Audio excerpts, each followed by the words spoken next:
ವಿಶೇಷ ಕಾರ್ಯಕ್ರಮಕ್ಕೆ ಮತ್ತೊಮ್ಮೆ ತಮಗೆಲ್ಲ ಸ್ವಾಗತ. ನಾವು ಬೇರೆ ಬೇರೆ ಆ್ಯಂಗಲ್ಗಳಲ್ಲಿ ಚರ್ಚೆ ಮಾಡ್ತಾ ಇದ್ವಿ. ಅಂದರೆ ಕಾವಿದಾರಿಗಳು ಅಂದ ತಕ್ಷಣ ಅವರು ಮಾಡಿದ್ದನ್ನೆಲ್ಲರೂ ಸಹಿಸಿಕೊಳ್ಳಲಿಕ್ಕೆ ಖಂಡಿತವಾಗಲೂ ಸಾಧ್ಯ ಇಲ್ಲ. ಜೊತೆಗೆ ಯಾರು ತಪ್ಪು ಮಾಡಿದ್ರು ಕೂಡ ಅದು ತಪ್ಪನ್ನು ಎಲ್ಲರೂ ಕೂಡ ಖಂಡಿಸಬೇಕು. ಹೀಗಾದರೆ ಮಾತ್ರ ಒಂದಷ್ಟು ಸಮಾಜದಲ್ಲಿ ಬದಲಾವಣೆ ಬರಲಿಕ್ಕೆ ಸಾಧ್ಯ ಅಂತ ಇದೇ ಸ್ವಾಮೀಜಿ ಬೇರೆ ಬೇರೆ ಮಾಧ್ಯಮಗಳಲ್ಲೂ ಕೂಡ ಸಾಕಷ್ಟು ಮಾತಾಡಿದ್ದಾರೆ. ಎಲ್ಲೋ ಒಂದು ಕಡೆಗೆ ಸಮಾಜದ ಅಂಕುಡೊಂಕುಗಳನ್ನು ತಿಂತೀವಿ ಅನ್ನೋ ವಿಚಾರದಲ್ಲಿ ದನಿಗೂಡಿಸಿದ್ರು. ಆದರೆ ಎಲ್ಲೋ ಒಂದು ಕಡೆಗೆ ನೋಡಿ, ಮನುಷ್ಯ ಉದ್ದುದ್ದ ಭಾಷಣ ಬಿಗಿಬೋದು, ಪುಂಖಾನುಪುಂಖವಾಗಿ ಮಾತಾಡ್ಬೋದು. ಆದರೆ ತನ್ನ ದೌರ್ಬಲ್ಯಗಳೇನಿದೆ ಆ ದೌರ್ಬಲ್ಯಗಳ ಕಡೆಗೆ ಒಂದು ಸರಿ ಇಣುಕು ನೋಡ್ಕೊಂಡ್ಬಿಟ್ರೆ ಅರ್ಥವಾಗುತ್ತೆ. ಅದನ್ನು ನೋಡೋದ್ರಲ್ಲಿ ಮನುಷ್ಯ ವಿಫಲನಾಗ್ತಾನೆ. ಸೊ ಇಂಥ ಸಂದರ್ಭದಲ್ಲಿ ಇಂಥ ಅವಾಂತರಗಳು ಆಗೋಗ್ಬಿಡ್ತವೆ. ಬನ್ನಿ, ಭೀಮಾಶಂಕರ್ ಪಾಟೀಲ್ ನಮ್ಮ ಜೊತೆಗೆ ಈಗ ಜಾಯ್ನ್ ಆಗಿದ್ದಾರೆ. ಭೀಮಾಶಂಕರ್, ಕರ್ಕೊಂಡು ತಮಗೆ ಸ್ವಾಗತ. ಏನಂತೀರಿ ಸ್ವಾಮೀಜಿ ಬಗ್ಗೆ? ಸ್ವಾಮೀಜಿ ವಿಚಾರ ನಾನು ಮೊನ್ನೆಯಿಂದ ನೋಡ್ತಾ ಇದ್ದೀನಿ. ನಾನು ಲೋಕಲ್ ಇರಲಾರ್ದಿಂದ ಅದಕ್ಕೆ ಪ್ರತಿಕ್ರಿಯೆ ಕೊಡ್ಲಿಕ್ಕಾಗಲಿಲ್ಲ. ಬಟ್ ನಾನು ತುಂಬ ಒಳ್ಳೆಯ ಒಂದು ಸ್ವಾಮೀಜಿ, ಒಬ್ಬ ಒಳ್ಳೆಯ ಮಠಾಧೀಶರು ಅಂತೇಳಿ ಅವರಿಗೆ ಎಲ್ಲ ಸಂದರ್ಭದಲ್ಲೂ ನಾನು ಸಪೋರ್ಟ್ ಮಾಡಿದ್ದೆ. ಅವ್ರ ಹೋರಾಟ, ನಮ್ಮನ್ನು ನಿತ್ಯಾನಂದನ ಹೋರಾಟದ ವಿಚಾರದಲ್ಲಿ ಇಟ್ಕೊಂಡು ಪ್ರತಿಯೊಂದು ಸಂದರ್ಭದಲ್ಲೂ ಅವರ ಜೊತೆಗೆ ನಾವು ನಿಂತ್ಕೊಂಡಿದ್ದೀವಿ. ಆದರೆ ಮೊನ್ನೆ ಏನು 10-11 ಕೋಟಿ ಹಣದ ಡೀಲ್ ವ್ಯವಹಾರದ ವಿಚಾರದಲ್ಲಿ ಬಂದಂಥ ಸಂದರ್ಭದಲ್ಲಿ ನಾನು ಅವ್ರಿಗೆ ಫೋನ್ ಮಾಡಿದೆ. ಏನು ಸ್ವಾಮೀಜಿ ಇಂಥ ವಿಚಾರ ಬರ್ತಾ ಇದೆ, ಅದು ಏನು ಅಂತ. ಇಲ್ಲ, ನನಗೆ ಎಲ್ಲೋ ಸಿಗಸಾಕಕ್ಕೆ ಮಾಡಿದ್ದಾರೆ ಅಂತ ಹೇಳಿದ್ರು. ನಾನು ಇರಲಿಲ್ಲ ಅವತ್ತು ಸತ್ಯವಾಗಿ. ಬಟ್ ಅವ್ರು ಮಾಡಿದ ತುಂಬ ಒಂದು ದೊಡ್ಡ ತಪ್ಪು. ಆ ವಿಚಾರದಲ್ಲಿ ನಾನು ಸಹ ಕ್ಷಮಿಸಕ್ಕೆ ಇಷ್ಟನೂ ಪಡೋದಿಲ್ಲ. ಆ ವಿಚಾರದಲ್ಲಿ ಸ್ವಾಮೀಜಿ ಹೀಗೆ ಯಾಕೆ ಮಾಡಿದ್ರು ಅಂತೇಳಿ ನನಗೂ ಒಂದೊಂದು ಸಂದರ್ಭದಲ್ಲಿ ಭಾರಿ ನೋವಾಗ್ತಾ ಇದೆ ಸರ್.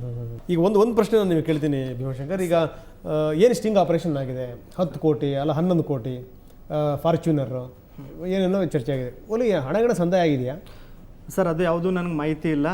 ನಾನು ಇವ್ರಿಗೆ ಅದನ್ನೇ ವಿಚಾರ ಕೇಳ್ತಾ ಇರೋದು. 10 ಕೋಟಿ 15 ಕೋಟಿ ಇದು ನಾವು ಏನು, ನೀವು ಮೈಸೂರಲ್ಲಿ ನಾವು ಸ್ಟಿಂಗ್ ಆಪ್ರೇಷನ್ ಮಾಡಿದ್ದೀವಿ, ನಿತ್ಯಾನಂದನ ಹೋರಾಟ ಆದ ತಕ್ಷಣದಿಂದಲೂ ನಮಗೆ ಸುಮಾರು ಕೆಲವೊಂದು ಕಡೆ ಫೋನ್ ಬಂದಿದ್ದಾವೆ. ನೀವು ಸುಮ್ಮನೆ ಇರ್ರಿ, ನಾವು ನಿಮ್ಗೆ ಏನು ಮಾಡಬೇಕೋ ಮಾಡ್ತೀವಿ, ನಿಮ್ಗೆ ಸೆಟ್ಲ್ ಮಾಡ್ತೀವಿ ಅನ್ನೋ ಮಾತುಗಳು ನಮ್ಗೆ ಬಂದಿದ್ದಾವೆ. ಅದನ್ನು ನಾವು ಅವ್ರ ಗಮನಕ್ಕೂ ತಂದಿದ್ದೀವಿ, ಚರ್ಚೆನೂ ಮಾಡಿದ್ದೀವಿ ಬಹಿರಂಗವಾಗಿ. ಇಂತಿಂತ ಕಡೆಯಿಂದ ಅಲ್ಲ ಎಲ್ಲ ಈಗ ಈ ಸೆಟ್ಲ್ ಮಾಡ್ತೀವಿ, ನಿಮ್ಮ ಹತ್ರ ಮಾಡ್ತೀವಿ, ಈ ಸೆಟ್ಲ್ ನಡುವೆ ಸ್ವಾಮೀಜಿ ಎಕ್ಸ್ಪ್ರೆಸ್ ಆಗ್ಬಿಟ್ರಲ್ಲ ಅಂತ. ಅದು ಒಂದು ವಿಚಾರ ಏನಂತಂದರೆ, ಹಣ ಸಂದಾಯ ಆಗಿದ್ದರೆ ಆ ಸ್ಟಿಂಗ್ ಆಪ್ರೇಷನಲ್ಲಿ ಬರಲಿ, ಆ ಸ್ಟಿಂಗ್ ಆಪರೇಷನ್ ತೋರಿಸ್ರಿ, ಅಂದ್ರೆ ಗೊತ್ತಾಗ್ಲಿ ಅಂತ. ಅಲ್ಲ, ನಿಮ್ ಪ್ರಕಾರ ಈಗ ಹಣ ತಗೊಂಡಿದ್ರೆ ಅಷ್ಟೇ ಅವ್ರ ಅಪರಾಧ? ಇಲ್ಲ ಇಲ್ಲ ಇಲ್ಲ ಇಲ್ಲ, ಹಣ ತಗೊಂಡಿರೋ ಅಪರಾಧಿ ಅಂತ ನಾನು ಹೇಳ್ತಾ ಇಲ್ಲ. ಅವರೇ ಮಾತಾಡಿದಾರಲ್ಲ, ಅವರೇ ಮಾತಾಡಿದಾರೆ. ನನ್ಗೆ ಇಷ್ಟು ಕೊಡಿ, ಇಂಥ ಕಡೆ ಬರ್ತೀನಿ, ಇಂಥ ಕಾರ್ ತರ್ತೀನಿ, ಪ್ರತಿಯೊಂದು ಮಾತಾಡಿದಾರಲ್ಲ. ನಾನು ಅದ ಒಪ್ಕೋತೀನಿ. ಹಣ ಕೊಡ್ಬೇಕು ಅನ್ನೋದಿಲ್ಲ, ಈ ಒಂದು ಆಪರೇಷನ್ ಅಲ್ಲಿ ಹಣ ಕೊಡ್ಬೇಕು ಅನ್ನೋದಿಲ್ಲ. ಇವ್ರನ್ನ 3 ತಿಂಗಳಿಂದ ಈ ಹುಡುಗರ್ನೆಲ್ಲ ಹೋಗಿ ಅಲ್ಲಿ ಡೀಲ್ ಮಾಡ್ಕೊಂಬನ್ನಿ ನಿತ್ಯಾನಂದನ ಹತ್ರ ಅಂತ 3 ತಿಂಗಳಿಂದ ಪೀಡಿಸ್ತಾ ಇದ್ರು. ಅವ್ರಿಗೂ ಸಾಕಾಗ್ಬಿಟ್ಟು ಇವನು ಈ ಸ್ವಾಮೀಜಿ ಯೋಗ್ಯತೆನ ಪ್ರಪಂಚಕ್ಕೆ ತೋರಿಸ್ಬೇಕು ಅನ್ನೋ ಇಂಟೆನ್ಷನ್ ಇಂದ ಯಾರೋ ಒಬ್ಬನ ಕ್ರಿಯೇಟ್ ಮಾಡಿ ನಿತ್ಯಾನಂದನ ಕಡೆಯವರು ಅಂದ್ಬಿಟ್ಟು ಫೋನ್ ಮಾಡಿಸಿ ಹಿಂಗ್ ದುಡ್ಡು ಕೊಡ್ತಾರೆ ಅಂತ ಇದೆಲ್ಲ ಡೀಲ್ ಮಾಡಿ 3 ಗಂಟೆ ಬೆಳಗಿನ ಜಾವ 3 ತಿಂಗಳಿಂದಲೂ ಕೂಡ ಅವ್ರ ಹಣಕ್ಕೋಸ್ಕರ ಪೀಡಿಸ್ತಾ ಇದ್ರು. ಇದೇನ ಮೂರ್ತಿ ಇದಾರಲ್ಲ, ನರಸಿಂಹಮೂರ್ತಿ ಮತ್ತೆ ಒಂದ್ 3-4 ಜನ ಹುಡುಗರಿಗೆ ಪೀಡಿಸ್ತಾ ಇದ್ರು. ಅಲ್ಲಿ ಡೀಲ್ ಮಾಡ್ಕೊಂಡ್ ಬನ್ನಿ, ನಾನು ದುಡ್ಡು ತಗೊಂತೀನಿ, ನನ್ಗೆ ಅದು ಮಾತಾಡೋದು ಇದೆ. ಅಲ್ಲಿ ಆರ್ತಿರಾವ್ ವಿಷಯ ಏನ್ ಮಾಡ್ತೀರಾ ಅಂದ್ರೆ, ಆರ್ತಿರಾವ್ ಒಂಚೂರು ಬಿಸಾಕಿದ್ರೆ ಆಯ್ತು, ಬಾಯಿ ಮುಚ್ಕೊಂತಾಳೆ. ಇಲ್ಲ, ಅದೇ ರೀತಿ ಕನ್ನಡ ಪರ ಸಂಘಟನೆಗಳು ಗೊತ್ತಿದೆ ವಿಷಯ. ನನ್ನ ಪ್ರಶ್ನೆ, 3 ತಿಂಗಳ ಹಿಂದೆನೂ ಕೂಡ ಅವ್ರು ಡೀಲ್ ಮಾಡ್ತಿದ್ರು ಅನ್ನುವಂಥ ಸಂಗತಿ ತಮಗೂ ಗೊತ್ತಿತ್ತ? ಇಲ್ಲ, ನನಗೆ ಈಗ ಅವರು ಹುಡುಗ ಇದೆಲ್ಲ ಮಾಡಿದ್ನಲ್ಲ ನರಸಿಂಹಮೂರ್ತಿ, ಆದ ನಂತರ ನನಗೆ ಫೋನ್ ಮಾಡಿದ್ರು, ಮೇಡಮ್ ನಾವು ಈ ಥರ ಮಾಡಿದ್ದೀವಿ, ಟಿವಿಲಿ ಬರತ್ತೆ ನೋಡಿ ಅಂದ್ಬಿಟ್ಟು. ನಾನು ನೋಡಿದೆ. ಆಮೇಲೆ ಹುಡುಗನ ಹತ್ರ ನಾನು ಡಿಸ್ಕಸ್ಸು ಮಾಡಿದೆ ಸುಮಾರು 1 ಗಂಟೆ ಕಾಲ. ಹೇಗೆ ಮಾಡಿದ್ರಿ ಇದನ್ನ ಅಂತ. ಅವ್ರಿಗೆ ದುಡ್ಡು, ಇದರಲ್ಲಿ ನಿತ್ಯಾನಂದನ ಪಾತ್ರ ಏನೂ ಇಲ್ಲ. ಇದರಲ್ಲಿ ಇರೋದು ಈ ಹುಡುಗರು, ಇವ್ರ ಯೋಗ್ಯತೆ, ದುಡ್ಡಿಗೋಸ್ಕರ ಈ ಮನುಷ್ಯ ಎಷ್ಟು ಡಿಮ್ಯಾಂಡ್ ಮಾಡ್ತಾ ಇದ್ರು ಅಂತ ಅವರೇ ಒಂದು ಹುಡುಗನ ಕ್ರಿಯೇಟ್ ಮಾಡಿ ಇದೆಲ್ಲ ಮಾಡಿದ್ದು. 3 ಗಂಟೆಗೆ 2 ದಿನಕ್ಕೆ ಮುಂಚೆ ಬಿಡದಿ ಆಶ್ರಮದ ಮುಂದೆ ಬನ್ನಿ ಅಂತ ಹೇಳಿ ಈ ಅಪ್ಪ ಮೊನ್ನೆನೂ 3 ಗಂಟೆಗೆ ಬಿಡದಿ ಆಶ್ರಮದ ಮುಂದೆ ವೆಯ್ಟ್ ಮಾಡಿದ್ದಾರೆ. ಮೊನ್ನೆ ಮತ್ತೆ ನಿನ್ನೆ ಬೆಳಗಿನ ಜಾವ 2 ದಿನನೂ ವೆಯ್ಟ್ ಮಾಡಿದ್ದಾರೆ, ದುಡ್ಡು ಬರುತ್ತೆ ಅಂತ ಹೇಳ್ಬಿಟ್ಟು. ಅವ್ರು 3 ಗಂಟೆ ರಾತ್ರಿ ಮಾತಾಡಿರೋದನ್ನು ಕೂಡ ಅವನ ಹತ್ರ ರೆಕಾರ್ಡಿಂಗ್ ಇಲ್ಲ. ಆ ವಿಚಾರ ಒಪ್ಕೋತೀನಿ ಖಂಡಿತ. ಆ ವಿಚಾರದಲ್ಲಿ ತಪ್ಪು ಮಾಡಿದ್ದಾರೆ, ಬಂತು ಇಲ್ಲ ಅನ್ನೋದಲ್ಲ ಇಲ್ಲಿ ಮುಖ್ಯ. ಆ ಅಪ್ಪನಿಗೆ ದುಡ್ಡು ಬೇಕಿತ್ತು.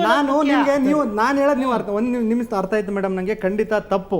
ಈಗ ಮಾತಾಡಿದ್ದಾರೆ, ಸ್ಟಿಂಗ್ ಆಪರೇಷನ್ ಆಗಿದೆ, ಅವ್ರು ಮಾಡಿದ್ದು ತಪ್ಪು ಅಂತ ನಾನು ಹೇಳ್ತಾ ಇದ್ದೀನಿ. ಆದರೆ ಒಂದು ಹಣಕಾಸಿನ ವಿಚಾರ, ವ್ಯವಹಾರ, ಡೀಲು ಗೀಲು ಅಂತ ಏನು ಬಂತಲ್ಲ, ಇನ್ನು ಮಿಕ್ಕಿದ ಎಲ್ಲ ವಿಚಾರದಲ್ಲೂ ಸಹ ನಾನು ಆ ವಿಚಾರ ತಪ್ಪು, ಇದರಲ್ಲೂ ತಪ್ಪು.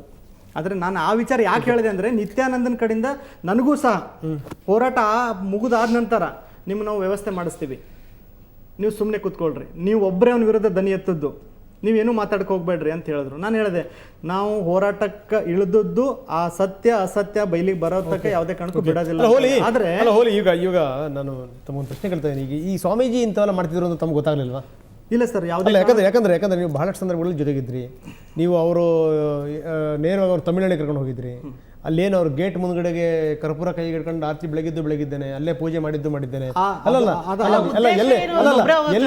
ಎಲ್ಲಿ ಕರ್ಪೂರ ಹಚ್ಚಿದ್ರು ಕಾವ್ಯ ಆ ತತ್ವ ಇದಕ್ಕೇನೆ ಬೆಂಕಿ ಹಚ್ಚಿದ್ರು ಸರ್. ಅದು ನಿಮ್ಮ ವಿಚಾರ ಸತ್ಯ. ನಾನು ಅವತ್ತು ಹೇಳಿದೆ ಒಳಗಡೆ ನಾವು ಫಸ್ಟ್ ಆಫ್ ಆಲ್ ಒಂದು ಸ್ಪಷ್ಟವಾಗಿ ಹೇಳಕ್ ಬಯಸ್ತಾ ಇದ್ದೀನಿ, ಅವತ್ತು ಇವರಿಗೆ ಅಲ್ಲಿಗೆ ಆಹ್ವಾನ ಇರಲಿಲ್ಲ. ಮದುರೆಗೆ ಇವರಿಗೆ ಆಹ್ವಾನ ಕೊಟ್ಟಿರಲಿಲ್ಲ ಅರುಣಗಿರಿನಾಥರು. ಅರುಣಗಿರಿನಾಥರು ಕರೆದಿದ್ದು ಭೀಮಾಶಂಕರ್ ಪಾಟೀಲ್ ನನ್ನ 4:50 ನಂಗೆ ಅಪಾಯಿಂಟ್ಮೆಂಟ್ ಕೊಟ್ಟಿದ್ರು. ನಾನು 3:15 ಮದುರೆಯಲ್ಲಿದ್ದೆ ಅವತ್ತು. ಅಲ್ಲಿ ಏನಾಯಿತು ಆನಂತರ ಬೆಳವಣಿಗೆಗಳು ನನಗೆ ಗೊತ್ತಾಗಲಿಲ್ಲ. ಅಲ್ಲಿ ನನಗೆ ಸ್ಪಷ್ಟವಾಗಿ ತಮಿಳು ಮಾತಾಡೋಕ್ಕೆ ಬರೋದಿಲ್ಲ. ಅಲ್ಲಿ ಒಬ್ಬ ಮಧ್ಯವರ್ತಿಗಳನ್ನು ಇಟ್ಕೊಂಡು ಮಾತಾಡೋದಂಥ ಸಂದರ್ಭದಲ್ಲಿ ಇವ್ರು ಏನು ಮಾಡಿದ್ರು, ನಾನೇ ಮಠಕ್ಕೆ ಹೋಗ್ತೀನಿ, ನನ್ನನ್ನು ಒಳಗೆ ಬಿಡಿ. ಇವ್ರು ಹೇಳಿದ್ದೇನು, ನಾವು ಅಲ್ಲಿ ಬಂದು ನಿಮ್ಮ ಜೊತೆ ಮಾತಾಡ್ತೀನಿ, ನಿಮ್ಮ ಜೊತೆ ಇರ್ತೀನಿ ಅಂತ ಅಷ್ಟೇ. ಅಲ್ಲೇನು ಮಾಡಿದ್ರೆ ಕರ್ಪೂರ, ನೀವು ಹೇಳಿದ್ರೆ ಕೈಯಲ್ಲಿ ಕರ್ಪೂರ ಹಚ್ಚಿದೆ ಅಂತೇಳಿ ₹1 ನಾಣ್ಯದ ಮೇಲೆ ಕರ್ಪೂರ ಇಟ್ಟು ಅದಕ್ಕೆ ಬೆಂಕಿ ಹಚ್ಕೊಂಡು ಬೆಳಗೋದು ಉದಾಹರಣೆ ಇದ್ದಾವೆ. ಅದು ಮಾಡಬಾರ್ದಾಗಿತ್ತು. ಯಾಕಂದ್ರೆ ಲಿಂಗ ಪೂಜೆ ಮಾಡ್ತೀನಿ ಅಂತಂದ್ರು. ಲಿಂಗ ಪೂಜೆಗೆ ನಮ್ಮ ಸಮಾಜ, ನಮ್ಮ ಸಂಪ್ರದಾಯದಲ್ಲಿ ಬೇರೆ ಒಂದು ಸ್ಥಾನ ಇದೆ. ಇನ್ನಷ್ಟು ಮಾತಾಡ್ತೀನಿ ನಾನು ಅತಿಥಿಗಳ ಜೊತೆಗೆ. ಅದರ ಮತ್ತೊಮ್ಮೆ ಪುಟ್ಟ ವಿರಾಮ.